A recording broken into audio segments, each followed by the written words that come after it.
welcome to another episode of BS with Bella, and we have a special guest today, Chase Griffin, and he will be joining us and telling his story. So, Chase, I have a few questions for you about your life and everything you've achieved. So, what made you start your love for football? And I know you won Gatorade Player of the Year in high school. So, what made you get into the sport? My first sport was actually soccer, and so growing up, I would play my soccer games on Saturdays, but on Sundays, football would be on. And I remember my favorite player was LaDainian Tomlinson, and so I wanted to become a running back. And I remember he was with the Chargers then. I really liked their uniforms. I love sort of like the violence of the sport. I know it's Yeah, ironic. the I'm a quarterback, aggressive. exactly, and I was already sort of like that in soccer, and so I asked my parents if I could play, and they said no, no tackle football until fifth grade. So I was really waiting my time the whole way, and I'm really appreciative of those years where I learned how to train, really through soccer and then through basketball, and then once I got to football, I had already trained in sports for around 4 or 5 years, Oh, wow. and I had started doing quarterback training with a trainer down in Austin named Jeff Blake, who was a former NFL quarterback. Oh, And awesome. So, you kind of got like that NFL experience a little bit. absolutely. I think throughout my entire career, both, as an athlete, but in any sort of industry Mhm. that I've had success in, I've been really blessed to be privy to, expertise from top people. And Yeah. I think that sort of put me on the trajectory that I'm on now. And what made you come from Texas to UCLA? Like, how did you find that school and like the recruiting process of going through that to find a college where you wanted to play ball? Absolutely. So my recruiting process was probably a lot different than most of the people who had the type of production and prowess coming out of high school that I had. Really, for me, I wanted to go to a really good school first off, Mhm. and go to a school where I felt like I could go to the NFL. And UCLA had both of that. Mhm. Honestly, if I hadn't gone to UCLA, I probably would have ended up at Harvard. But Really? that was The that Ivies? was absolutely. So those schools were always appealing to me. Growing up, I did a lot of things. I played sports, but I also played the violin. I was into engineering, STEM. Whoa. And So you had multiple balances of football, not only school and being a violinist as well. right. So, I mean, my main thing growing up was always excellence in everything. I was blessed to come from a two-parent household where both people had, expertise in their own field. My father, he's a serial entrepreneur who's actually currently working in NFTs now, Oh, wow. which is always a laugh for all of us. But in my mother, she's a teacher, and so coming from a household where there were two people who were excellent in their space, who also expected excellence from me and gave me the love that I needed to pursue my own goals, I felt supported all the way up. And so I felt like coming out of high school, I wanted to go to a college where I felt that continued support. And the Ivies are tried and true. Students who go there are able to build their names, build their networks, and be Yeah. very successful. So I felt like if because of football I was passing on those opportunities to go to another school, it had to be another school with similar, maybe not the exact same, but where I could find ways to build the same amount of prowess at that campus. And I felt like I could do it. Oh, sorry. You're good. Sorry. Sorry. And I felt like I could do it at UCLA. And uh, I feel like I have done it, even in ways where maybe I would have not been able to do that in the Ivy League. So I feel very blessed in the decision that I made. So, are you eligible for like another like year of playing or I know you're a senior, so I don't know if like you're a Right. senior graduating this year, like where do you stand in the football program now? So I'm more of a senior as far as the normal years go. This is my Okay. fourth year in college. Okay. I was a class of 19 for high school, so Mhm. everyone around me in that sort of class of 19 high school class is graduating this year. Okay. I graduated very fast, so I graduated in 2.5 years. Oh, Uh, wow. so I graduated in summer of 21, uh, and so I think that opened up a lot of time for me, where in the past year and a half, I've been getting a graduate degree, a master's in Oh, education. wow. And I'm excited. I just submitted my application actually to Oh, pursue a major, master's in legal studies here as well. So I still have 2 more years of eligibility Okay. because I redshirted and because of the Mhm. COVID year. Oh, awesome. So you have more time to play. What was your Absolutely. most memorable or so far memorable experience in the UCLA program?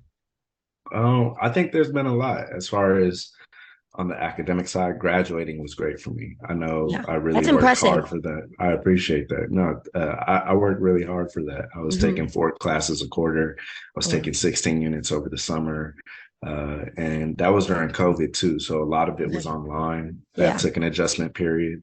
But I think, for the students who really utilize that time and utilize sort of everything slowing down, they were able to sort of build themselves back up. And I know going home was really helpful for me, sort of setting my home base again. Yeah. Uh, so graduating on the academic side, then I think on the football side, not this past season, but the year before, obviously when I started against Oregon, my first start, that was a great game. My first, Yeah. uh, and then my first win against Arizona in Oh. my first start in the Rose Bowl. Those were really great memories. And then, the following year when we beat SC by about 30 points Oh, at the wow. Coliseum. So I think, football, there's been a lot of ups and downs in the Hmm. program since I've been here. I think I see the blessing in it as being able to thrive no matter where you are and finding ways to build things back up. And I've learned a lot from my experience and look to continue that. And so you've won NIL like athlete of the year twice. So how does like the endorsements work? Because I know this is a new like NCAA ruling. Like, is there fine lines when you're getting these endorsements about like using UCLA's name, or are you reaching out? Like, how did you get known for being like the king of endorsements? Right. It's still an ongoing process. Yeah. And I think it's sort of caught everyone by surprise. Not really my story, but I think all the different stories that have Yeah. developed in NIL. It's brand new for both brands and student athletes alike. And uh, because of that, innovators are being rewarded. And I think Yeah. in the space, whether it just be happenstance of me being amongst the first athletes to sort of time it out where we were first in Hmm. NIL, or just sort of what I've done always, which is try to be excellent in everything. Yeah. I've become an innovator in the space, Oh, and whether it be from the content side, from the vision that I have for what NIL could be, or mhm. just flat out my ability to talk about what I do in NIL and what I think others can do. I think God has given me a lot of blessings, and I've capitalized on that.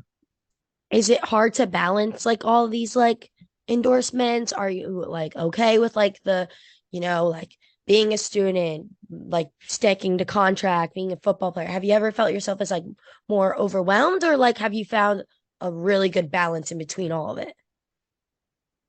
I've never really felt overwhelmed. And I think it's because I try to be really authentic in both my content and my brand partnerships. In every single interaction, whether it's setting up this podcast or whether it's talking to a brand to close a deal or talking to a company to tell them how I can add value, I Yeah. always try to be myself and I always try to be genuine and polite. And I think that plus manners goes a long way. And that sort of goes back to how I was raised.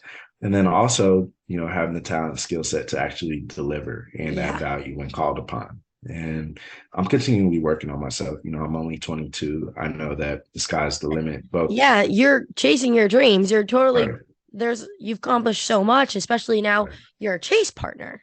How right. did that feel? Like a huge corporation to like have your name behind, essentially.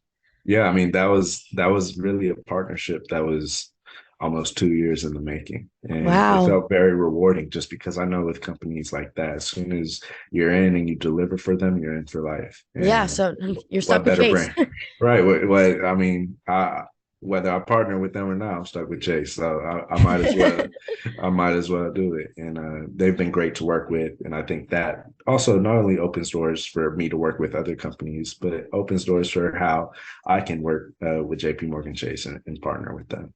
And it also takes one like company to like give you a chance to open many doors to other companies. Be like, wow, like this is what he does with Chase. Like, if some other brand comes around, they'll be like, oh, like maybe we can help endorse him. Like, I think it was so cool. Like when I first was like talking to you and like looking at your page, like I thought it was such an accomplishment, like Chase as a partner, because like I've never seen anyone like with a Chase partnership. So it was really cool to see like a player like you who's accomplished so much that like, someone takes a chance on you.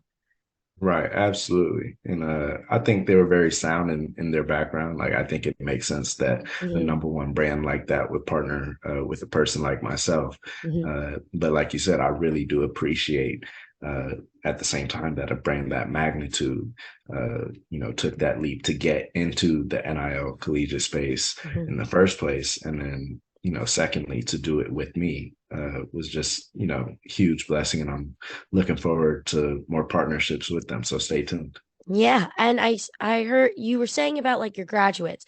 Are you continuing football after college? Like, are you wanting to go into the NFL draft, or are you going a different route? Like, what's on your mind right now? I know you said you got 2 more years, but what's your ultimate goal? To go in the NFL or focus on more like on like a corporate job, I guess you could say.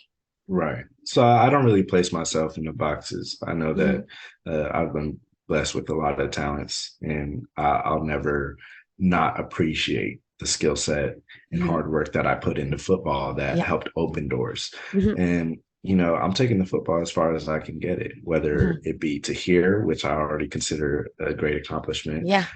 But I mean, at the end of the day, when I started playing football at the age of 8 or 10, and, I was 8 years old. My trainer and my father asked me what I wanted to do when I grow up, and I said I want to win a Super Bowl. That's still in the back of my mind, and I still, I go hard every single workout. Over my time, I've become a team leader, Yeah. both vocally but also living it every day. And when you do the right thing, I just have a feeling that things take care of themselves on the field. Yeah, And everything so happens for a reason. right. And I never try to force things, Hmm. but I love competing. And anytime I'm on that field, I'm going to compete 100% and be prepared. And that tends to lead to being able to play at the next level. And then as far as the corporate side and more traditional workspaces, I feel like I'm heavily prepared and have already been sort of working in Yeah. that space in college. And I think that's a beautiful thing about NIL. So I think I'm prepared for whatever. Whatever door And opens and closes. exactly. And whatever is there, I'm going to take it to the max and try to do it to the highest level possible. So I see that you love making music. So is this more of like a hobby, or would you ever like maybe, take a chance? Because I know I've seen like your stories of going into studios and mixing. Right. Like, is Right. this like a hobby, or is this something you would, open a door to as well? Right. So, I mean, the music sort of started out as a hobby. I started playing the violin at the age of 4, I think, and Yeah. sort of continued that all the way through high school. Now that I'm in college, I really need to pick it back up. I'm in the Yeah. studio and I see they have guitarists and different instrumentalists, and I'm like, man, I need to pick this back up. That might be my niche. But I've always loved music, Hmm. and I think I have a good ear for it just because of the amount of time I've spent in it. Yeah. And when athletes are sort of looking for hobbies, it's always something digital, like it's always Yeah. something video games or something like that, just because it's hard to find activities where you have to use your body because we're always tired. Yeah. They own you, It's basically. a, I mean, it's tough with those workouts. And so with the music, um, it's something I can do from my room. I can do it Yeah. from anywhere. It's calming, it's engaging, and it's fulfilling. And to be able to make a beat or something like that, have a finished product that other people want to hear, I think it's a great thing. And like I said, I try to do everything to the highest level. So while it may have started out as a hobby, I know Yeah. that with talent and practice, I can continue to get to the next level. And I think because of sort of what I do in other spaces, it's opened the door for that music where I've sort of been on a fast track to meeting some important people in the industry, and they're great. And I look forward to building with them in more ways than just the music. How do you come up with these mixes? Like, do you like take what's the most popular on TikTok or Instagram or Twitter? Like, you take what's most popular and like mix it, or do you kind of just like hear like similar beats and we're like, oh, maybe like that can like match with another song that's popular? Right. What gets you into like the creative mindset?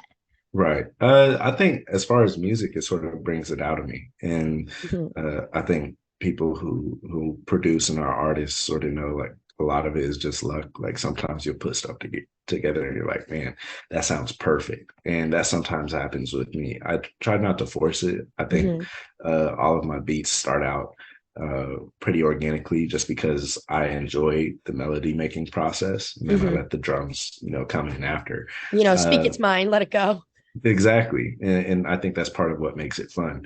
It starts out with something small and then you build it out to an entire arrangement. As far as the mixes go, a lot of the time it's just whatever acapellas I can find on YouTube that are in the Oh, right so tempo and key. And that's a little bit of luck. But sometimes I will make a beat and like, yeah. so and so artist might sound really good on this. Let me search up their acapellas. And I end up finding Oh, one and it that's works. really that's really I didn't even think of it like that. Like Right. acapella beats of Right. fame like really good songs and the most popular song acapella. Exactly. That's smart. Right. And do you like have you like sold any music or no? This was kind of just like you post on SoundCloud and you some things get more popular, some things you're like, Right. eh. So I have a couple sales, especially in collaborations to some Ooh, smaller artists. yeah. There's actually an artist out of New York who's stay tuned. His name is 4 or 5. So he's packing shows and stuff like that. Mhm. But he's still on the upswing, and so I Oh, think the beats that I'm giving him now, could turn into more consistent partnerships, as he grows and as I grow in the space. So that's sort of an interesting partnership and collaboration that I've done, and then I've sent stuff to larger artists and their yeah. producer camps. What I've noticed about the producer world, it is sort of through the artist's main producer, so it's very Yeah. relationship based. And Hmm. so I think throughout my time building my skill set and more importantly building my network, both on the music side and on sort of the collaboration and content side, I'll be able to create some key partnerships. And you being in LA is like a great location because that's where everything basically is. LA, Hollywood, wherever.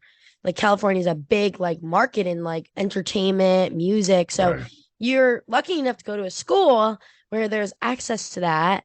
And Absolutely. it's a good, I mean, like you said, you have so much music background on it. So it's something you can definitely, again, another door for you. Like how you said, you don't want to put yourself in boxes. You've Right. opened so many doors Right.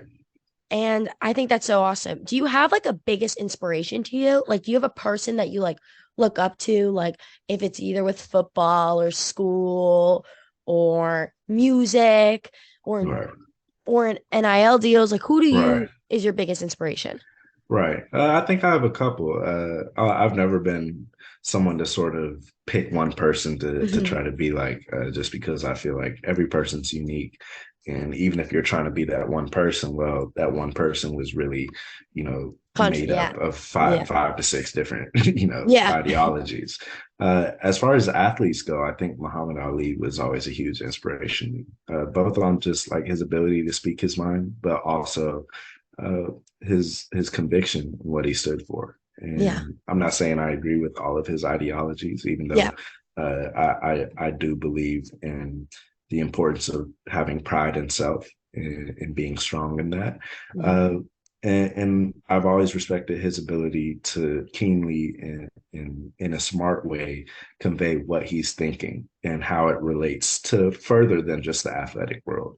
And I think that's a beautiful part of name, image, and likeness, where we're able to communicate who we are to the media directly and not yeah, let it be shaped by anyone else. And I think that type of practice uh, in every industry should be standard, just because we're coming into an age where misconceptions can be damning. And if yeah. we're able to get past that and we're able to truly communicate who we are and develop a sense of self while we're still young, I think you'll see college athletes going on to do very amazing things. If you had to tell yourself freshman year, like a lesson or advice, what would you tell them? Like if you were looking back at yourself freshman year at UCLA.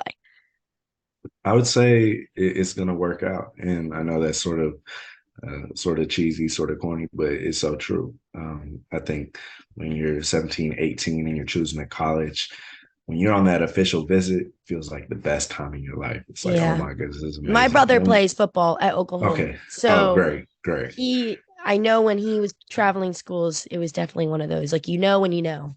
Right, absolutely. And it feels amazing. And then once you get to campus and you're like, all right, you're third, fourth string, like you're trying to compete to get on the travel squad. It's like Yeah. this is not what it felt like on the official visit. And then if you're not playing as a true freshman, then if your whole identity is wrapped up in being a player, it's like, what am I? Yeah. And some, you know, young student athletes get down on themselves and feel a lack of self-worth because they attribute it to their playing time. But at the end of the day, I think if you're able to look past that and understand that college is 4 years, but it's setting you up for a very long time in life, God willing. Hmm. By keeping your faith, keeping what holds you down and gives you peace is important. And the people who are able to sort of struggle through it and get through it end up seeing the brighter days. And I'm so blessed that I'm in the position that I'm in now. Well, thank you so much for coming on BS with Bella and talking about your story. It was a pleasure having you. And I'll tune Thank in you. next week, guys, for another episode.